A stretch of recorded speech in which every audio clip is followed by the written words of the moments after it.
Ottawa Senators' former top prospect has been the first player to be suspended in the NHL for gambling in this modern era under the new CBA. This is huge news for Ottawa, as Shane Pinto was an RFA and still remains to be, but the suspension may change what we know now going into his new contract. So we'll be going over the whole situation that we have here today. But before we get into it, we noticed that 94% of you guys are not subscribed to the channel. So if you're looking for a spot to get all your news from the NHL and the Chicago Blackhawks, make sure to stay a while, subscribe to the channel so you don't miss out on any of the breaking news.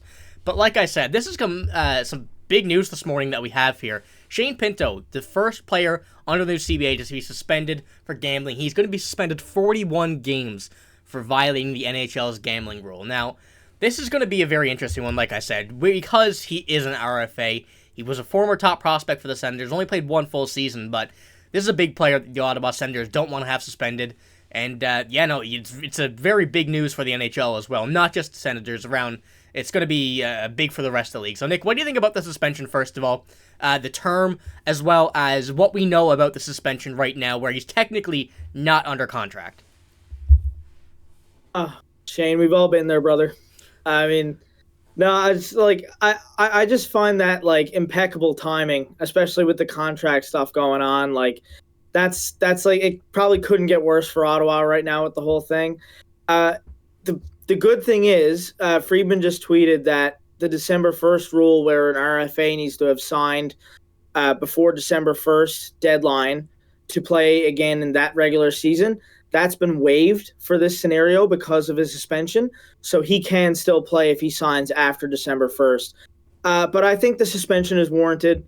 I mean, they've made it pretty clear. The players know the rules that you're not supposed to be gambling on stuff, on certain things when you're in the it might be on anything in general. I have no idea, but I'm not sure exactly what the rule is, but the NHL makes their rules known. It's in the CBA. Pinto should have known better.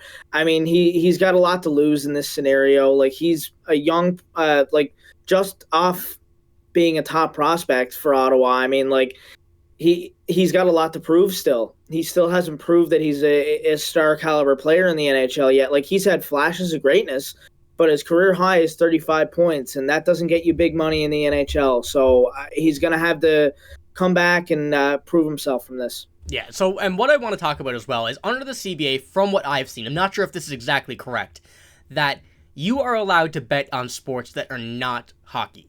Now, I'm not sure if this is still correct. I'm not sure in this case what Pinto did, if that was under that whole criteria. But, we've seen it in other sports as well, especially the NFL. As of late, they've been suspending a lot of guys. They've been cracking down on it for gambling on the NFL and other sports. One notable player is, I think his name is Nicholas Petit-France on the Titans. He was betting in the team facility. If you're going to bet anywhere, don't do it in the team facility. So, a lot of people are going to be cracking down on it. Now it seems like the NHL are, and I would be interested to see how many other players are going to be, either warned, suspended, or whatnot, because I am sure there's more players doing it.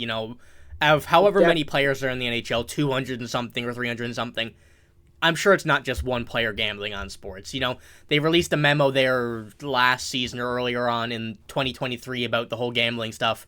And we know that, it's not allowed, but I'm sure that a lot of players are still doing it. Now, I'm not sure about, the European countries and stuff like that. I don't really know how much they're revolved around, sports betting, but there's a lot of Americans, a lot of Canadians in the NHL, so I'm sure it's going to be happening somewhere else. But after that little spiel, we also have another quote here from Sportsnet. Elliot Friedman put this one out as well. It says, "The exact timeline is unclear at this point. It's believed that the investigation, which begun sometime in the summer, intensified over the past few weeks. All negotiations to sign him were paused. The NHL conduct a recent hearing to the matter. Exactly what Pinto did was unknown at the time, but there are situations where the league have punished players who did not bet on their sport. One example is, like I said, Petit-France suspended 6 games for placing a legal bet at the team's facility, which is not allowed under the NFL rule.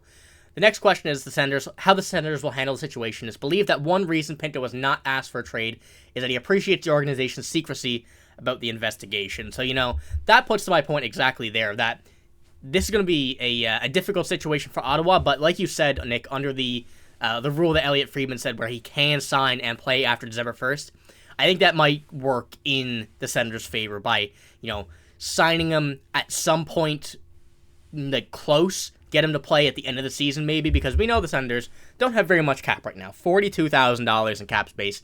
Shane Pinto ain't signing for that. And he can't sign for that. But it's going to be a definite workaround. I think it gives Ottawa enough time to be able to work around this contract because of that new rule. So it does work in Ottawa's favor, but it's definitely something that you still don't want for a player in these terms. But Nick, how do you think Ottawa's going to work around this? Do you think they're going to sign him this year? Do you think they're going to, they might trade him, but he seems like he wants to stay with Ottawa?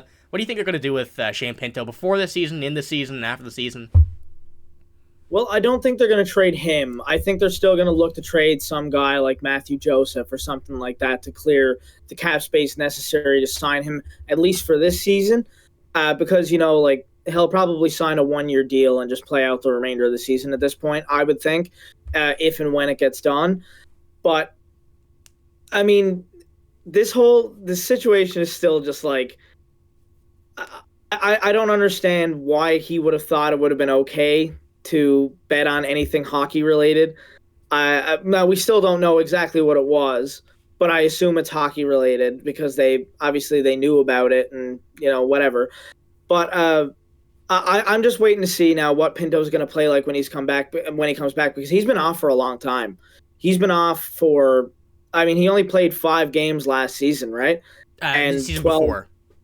Or the season before. Oh, yeah, no, he played 82 the season before. So I'm interested to see what he's going to do. He's been off. It does affect a player. Like, you saw, Nylander came back a little slow after his December 1st negotiation with the Leafs on his previous contract. But then again, we'll see what happens now. I think January 21st against the Flyers is when he's eligible to come back. It's the 42nd game of the season. So we'll see if he gets signed by then. But they're going to have to facilitate a trade, obviously, to make that happen. So they better get moving on that before January. Yeah, and once again, I don't think the LTIR would come into terms with this. Usually if a guy's suspended, they have to be on the actual roster, whatever their contract is. So they may wait until the suspension is over if it does count for, being the first game of the season for Ottawa. They're going to have to work around this some way before the season comes to an end. But one more tweet here from Elliot Friedman. He said, Shane Pinto's suspension officially began with Game 1 of Ottawa's season as not dependent on him signing the contract. So that just points to what Nick said. What did you say, January 21st? Yeah. Yeah, against so that's Flyers. Yeah, against the Flyers when he's eligible to return. And if the December 1st deadline doesn't apply here, they might sign him January 20th. But, I guess it all depends on how quick the Senators want to deal with the situation when they find out more matters into the detail or details in the matter and, just figure everything out and facilitate a trade or whatever. But if Pinto, let's just say that he did bet on the another sport outside of the NHL, which is apparently legal under the CBA, and he got suspended for it, not knowing or whatever.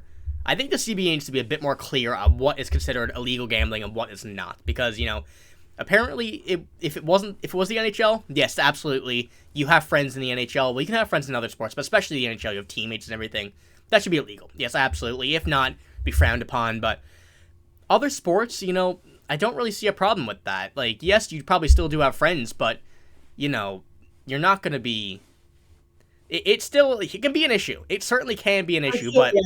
I still think it's a little bit of an issue because, if you look at players I'm pretty sure, just for example, this is only because I'm a Habs fan, I know this, everyone knows that Caulfield is friends with, I think it's JJ or TJ Watt or something. Yeah, JJ Watt. So what if, for example, he told him he was betting on him and then blah, blah, blah, the end of that story. So I think it's probably frowned upon, if not illegal, for other sports. I don't know how the NHL worked around that in their CBA, but it still definitely can be an issue. You're right. Yeah, but if it is a situation around that, I think they should make it more clear, keep the same rules, but just kind of lay it out like this, and this, instead of a jumble of stuff. But yeah, let us know down below what you think about the suspension, what you think Ottawa's going to do before or after the expiration of the suspension. We want to hear it. Let us know.